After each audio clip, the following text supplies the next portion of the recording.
జాతీయ యువజన దినోత్సవానికి సంబంధించి ఈ క్రింది ప్రకటనలలో ఎన్ని సరైనవి? ఫస్ట్ స్టేట్మెంట్, ప్రతి సంవత్సరం జనవరి 12న జాతీయ యువజన దినోత్సవాన్ని జరుపుకుంటారు. ఈ స్టేట్మెంట్ కరెక్టే.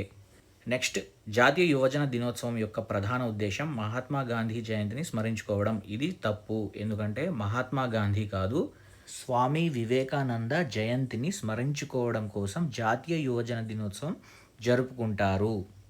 సో ఈ క్వశ్చన్కి ఆన్సర్ వచ్చేసి ఏ, ఒకటి మాత్రమే. స్వామి వివేకానంద గురించి కొన్ని ఇంపార్టెంట్ పాయింట్స్. స్వామి వివేకానంద 1863 జనవరి 12న జన్మించారు. వివేకానంద అసలు పేరు నరేంద్రనాథ్ దత్తా.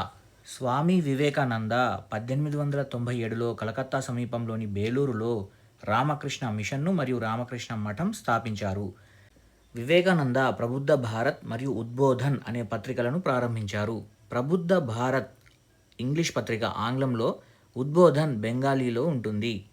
స్వామి వివేకానంద 1893లో షికాగోలో జరిగిన పార్లమెంట్ ఆఫ్ ది వరల్డ్స్ రిలీజియన్లో హిందూ మతం, మత సహనంపై ఒక ప్రభావవంతమైన ప్రసంగం చేశారు. ఇది ఆయనకు అంతర్జాతీయ గుర్తింపు తెచ్చిపెట్టింది.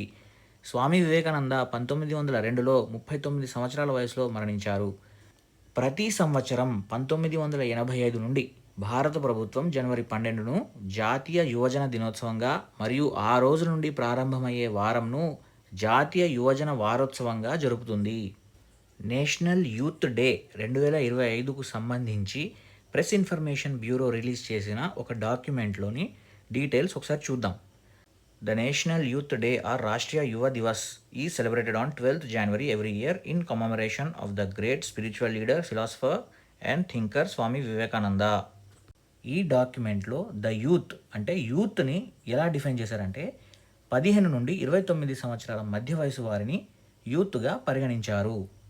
యాక్చువల్గా నేషనల్ యూత్ పాలసీ 2014 ప్రకారం 15 నుండి 29 సంవత్సరాల వయసు గల వారిని యూత్ అని డిఫైన్ చేశారు. ఈ డాక్యుమెంట్ ప్రకారం భారతదేశంలోని జనాభాలో 40% మంది యూత్ కిందకి వస్తారు. ఇది స్వామి వివేకానంద యొక్క 162వ బర్త్ యానివర్సరీ. భారత మండపం న్యూఢిల్లీలో జరిగింది.